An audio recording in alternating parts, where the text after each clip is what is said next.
Hello and नमस्ते सबैजनालाई जय मसी। आज फेरि मैले रियाक्सन भिडियो लिएर आइसकेको छु र यो रियाक्सन भिडियो चाहिँ स्पेसल्ली लजालु छोराको अन्तिम भाग रहेको छ। अनि हामीले विगतको भागहरूमा हामीले हेर्दै आइरहेका छौँ एकदमै हँसिलो हँसाउने टाइपको अनि एकदमै मनोरञ्जन टाइपको एकदमै शिक्षामूलक भिडियोहरू हामीले हेर्दै आइरहेका छौँ। अनि फेरि पनि यो अन्तिम भागलाई हामी हेर्नेछौँ। अनि जति पनि मेरो आदरणीय दाइ दिदीहरूले भाउजू बहिनीहरूले भिडियो बनाएर यहाँसम्म ल्याउनु भइसकेको छ र म यो भिडियोलाई हेर्नेछु अनि रियाक्सन कस्तो आउँछ हेर्नुहोस् है त।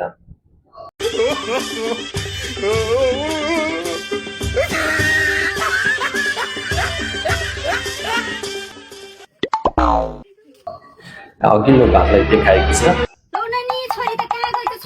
अघिल्लो भागमा चाहिँ छोरी चाहिँ अर्कैसँग गएको थियो अनि यहाँ यसरी लेखिएको छ, हामीले यो भिडियोमा समाजमा भएको यथार्थ कुरालाई चित्रण गर्ने प्रयास गरेका छौँ।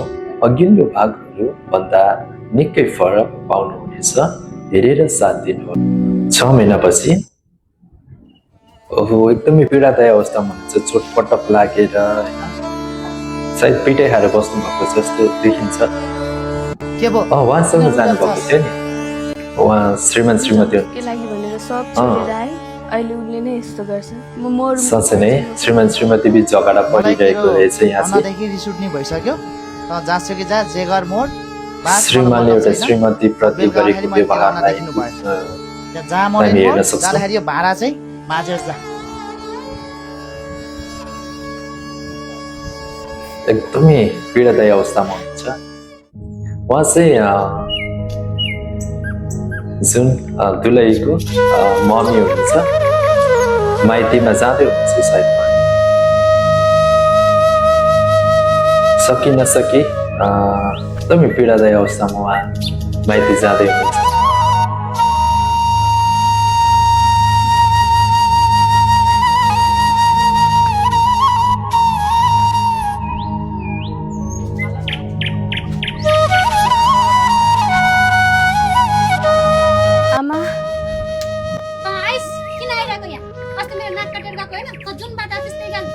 बिचरा आफ्ना आमाले पनि बुझ्नु भएन उहाँलाई। आमाले घरबाटै निकाल्नु भयो, सायद घरमा प्रवेश गर्नु दिनु भएन। छोरीले माइती बुझेर आयो भनेर बुझिदिनु भएन। अझै सायद कोही हुनुहुन्छ गाउँको अलिकति जिम्मेदार व्यक्ति जस्तो देखिन्छ हेर्दाखेरि। जिम्मेवाली यो के मुख देखाएर हिँड्नु होला यस्तो भएर त यो मर्दा नि हुन्थ्यो। यसरी यो पशुको पेट बोकेर आ होला यस्तो। साँच्चै नै हाम्रो समाजमा यस्तै घटनाहरू घटिरहेको छ। कतिचोटि गाउँलेहरूले बुझ्दैन, यस्तै खालको व्यवहारहरू गरिरहेको हुन्छ, यस्तै भनिरहेको हुन्छ। सबैबाट छिटछिट र दूर दूर भएको अवस्थामा हुनुहुन्छ, अहिले एकदमै पीडादायी अवस्थामा हुनुहुन्छ उहाँ बहिनी चाहिँ। र दुईजना हामी देख्छौँ बाइबल बोकेर हिँड्नु भएको छ, चर्चको व्यक्तिहरू हुनुहुन्छ। उहाँ चाहिँ एकदमै पीडा अवस्थामा हुनुहुन्छ है, एकदमै दुःखदायी अवस्थामा हुनुहुन्छ। कसलाई के भन्ने होइन, कसैले बुझिदिँदैन भन्ने अवस्थामा हुनुहुन्छ। उहाँहरू चाहिँ नजिक गइरहनु भएको छ, सायद केही सहायता गर्नुहुन्छ होला। के भयो बहिनी, तिमी त धेरै चिन्तित उहाँले सोध्नु भयो है, के भयो तिमीलाई? निलदाम छ, के भएको तिमीलाई? के भन्नु र दिदी, जसलाई सुनाए पनि मेरो खिल्ली मात्र उडाउँछन्।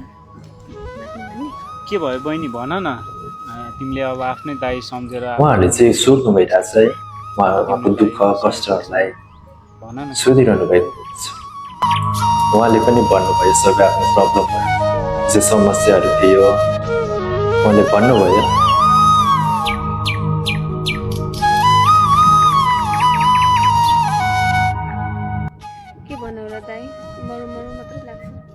अनि त्यस्तो तिमीलाई नि श्रीमानले त्यस्तो गरेर रहेछ है, एकदम दुःख लाग्यो यो कुराहरू सुन्दै गर्दा। तर यस्तो हो बहिनी, त्यो मर्नु नै ठुलो कुरो होइन, मरेर सबै कुरो पाउँछ भन्ने नै छैन। किनभने संसारमा आज धेरै मान्छेहरू चाहिँ म मरेपछि चाहिँ सबै कुरो ठिक हुन्छ। कतिचोटि दुःखमा हामीलाई त्यो खालको भावना आउँछ। तिमी त्यस्तो चिन्ता नगर बहिनी, तिमी त्यो आत्महत्या गर्ने कुरो पनि नगर। धेरै मानिसहरू चाहिँ अहिले अब चोट पर्ने बित्तिकै झुन्नेर मर्ने, हाम फालेर मर्ने, साँच्चै नै हो। त्यसले यी घटनाहरू संसारमा घटिरहेको कुनै हुन्छ। पनि व्यक्तिले शान्ति पाएको हुन्छ। अहिले तिमी मर्छौ, तिमीलाई के चाहिँ हुन्छ त? तिमी मर्दा त ऊ झन् खुसी हुन्छ, हो बल्ल मऱ्यो, सबै कुरा मेरो ठिक भयो भन्ने हुन्छ। अपराधी त सही। मरेको छैन नि। अनि जुन घटना तिम्रो श्रीमानले तिमीलाई अहिले गरिराखेको छ, जुन व्यवहार गरिराखेको छ, जुन तिम्रो लागि जुन शोषणहरू भइराखेको छ, अनि त्यो त अब उसले अर्को केटीलाई पनि गर्दैन भने के छ र बहिनी? बरु हामी तिमीलाई सहयोग गर्छौँ। अनि तिमीले चाहिँ अब पुलिसमा रिपोर्ट गर्नुपर्छ। बरु जाउँ हिँड, हामी मिलेर हामी त्यो कुरा, त्यो समस्यालाई चाहिँ हामी समाधान गरौँ।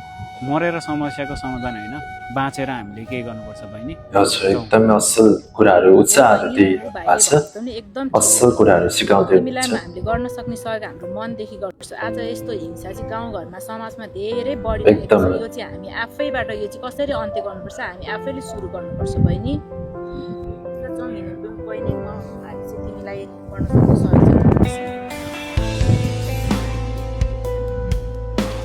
एकदमै यहाँ लेखिएको छ, आज समाजमा यस्तो घटना धेरै घटेको पाइन्छ, तर यस्तो व्यक्तिलाई घृणा गरेर होइन, उसको भावना बुझेर त देखाउँ, यही नै धर्म हो।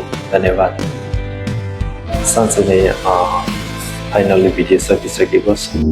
अनि हामीले यी सिरिजहरूमा, यी भागहरूमा हामी देख्न सक्छौँ कि एउटा जौन अवस्थामा भएको व्यक्तिहरूले बिहे गर्ने समयमा बिहे गर्ने कुराहरूबाट लापरवाही भएको कुराहरू हामी देख्छौँ।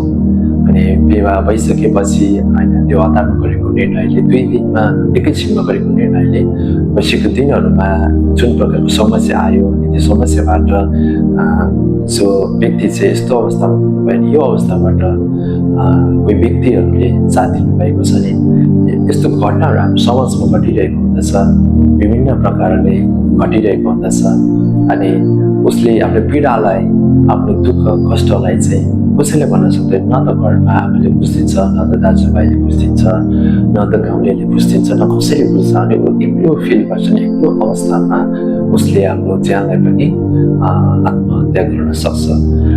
यस्तो भएको घटनाहरूको लागि शिक्षामूलक भिडियो, एउटा उत्साह दिने, एउटा प्रोत्साहन दिने असल भिडियोहरू बनाउनु भएको छ। आदरणीय शमशेर दाई, मदन दाई, प्रकाश दाई, भाउजू सावित्री भाउजू, दिदी लक्ष्मी दिदी, शुभेच्छा बहिनी, यहाँहरूलाई एकदमै धन्यवाद दिन चाहन्छु। यसरी शिक्षामूलक भिडियो बनाउनु भएको छ, हँसाउनु भएको छ, मनोरञ्जन दिनुभएको छ, सबै कुराको निम्ति यहाँलाई धन्यवाद। र आगामी दिनहरूमा पनि यस्तै असल अनि राम्रो भिडियोहरू आउनेछ भन्ने म पूर्ण विश्वास गर्दछु।